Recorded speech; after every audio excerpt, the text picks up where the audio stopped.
दोस्तों, जब बावर्ची फिल्म की शूटिंग चल रही थी तब जया भादुड़ी और अमिताभ बच्चन का प्यार मोहब्बत चल ही रहा था।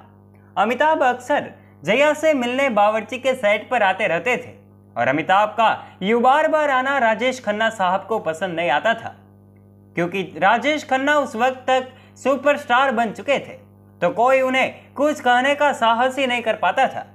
राजेश खन्ना अमिताभ को इग्नोर करते थे जैसे अमिताभ कोई जूनियर आर्टिस्ट हो, जबकि दोनों फिल्म आनंद में काम कर चुके थे।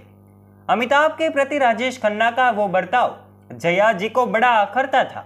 एक दिन राजेश खन्ना ने जया जी से कहा कि तुम क्यों इस लड़के के चक्कर में पड़ी हो, इसका कुछ नहीं होने वाला है, अपना वक्त खराब मत करो।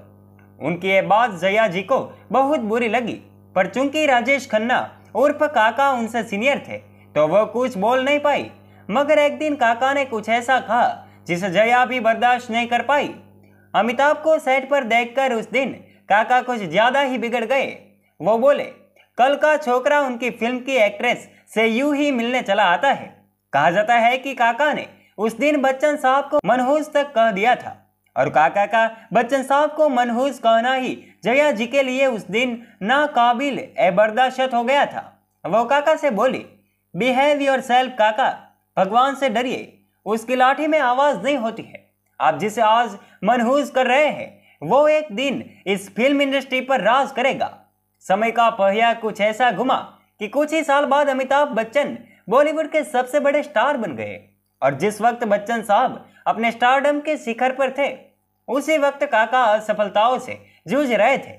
उनकी फिल्में फ्लॉप हो रही थी और उनका स्टारडम दिन प्रतिदिन खत्म हो जाता रहा था। बावर्ची ऋषिकेश मुखर्जी द्वारा क्रिएट किया गया था और एक और मास्टरपीस है। आज बावर्ची को रिलीज हुए 52 साल हो चुके हैं। 7 जुलाई 1972 के दिन बावर्ची रिलीज हुई थी। यह भी एक इत्तेफाक ही है कि बावर्ची फिल्म की शुरुआत एक नरेशन से होती है और वह नरेशन बच्चन साहब ने किया था। इस फिल्म में उस दौर के कई शानदार कलाकार थे जैसे हरिंद्रनाथ चट्टोपाध्याय, असरानी, ए.के. हंगल, दुर्गा खोटे, काली बनर्जी, उषा किरण, पेंटल व राजू श्रेष्ठा और भी कई। आपने भी बावर्ची जरूर देखी होगी। क्या आपने कभी नोटिस किया है कि इस फिल्म में राजेश खन्ना जी ने एक भी दफा अपने सिर से टोपी नहीं उतारी? फिल्म में एक भी ऐसा दृश्य नहीं है जिसमें राजेश खन्ना बिना टोपी के दिखे हो। वैसे उस दौर के सुपरस्टार होते हुए भी इस फिल्म में राजेश खन्ना की कोई हीरोइन नहीं है। इससे पहले आई आनंद में भी उनकी कोई हीरोइन नहीं थी। बावर्ची ही एकलौती ऐसी फिल्म है जिसमें राजेश खन्ना ने जया भादुड़ी जी के संग काम किया है। इस फिल्म के बाद ये दोनों कभी किसी और फिल्म में साथ नहीं दिखे।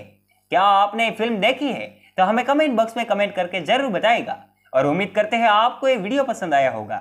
यदि आपको ये वीडियो पसंद आया हो तो इस वीडियो को लाइक कीजिए, शेयर कीजिए तथा ऐसे ही मजेदार वीडियोस देखने के लिए हमारे यूट्यूब चैनल बॉलीवुड की बातें को अवश्य सब्सक्राइब भी कर ले और बेल आइकन भी अवश्य प्रेस करें, जिनसे हमारे सारे वीडियोस की नोटिफिकेशन जल्द ही मिलती रहे आपको सबसे पहले।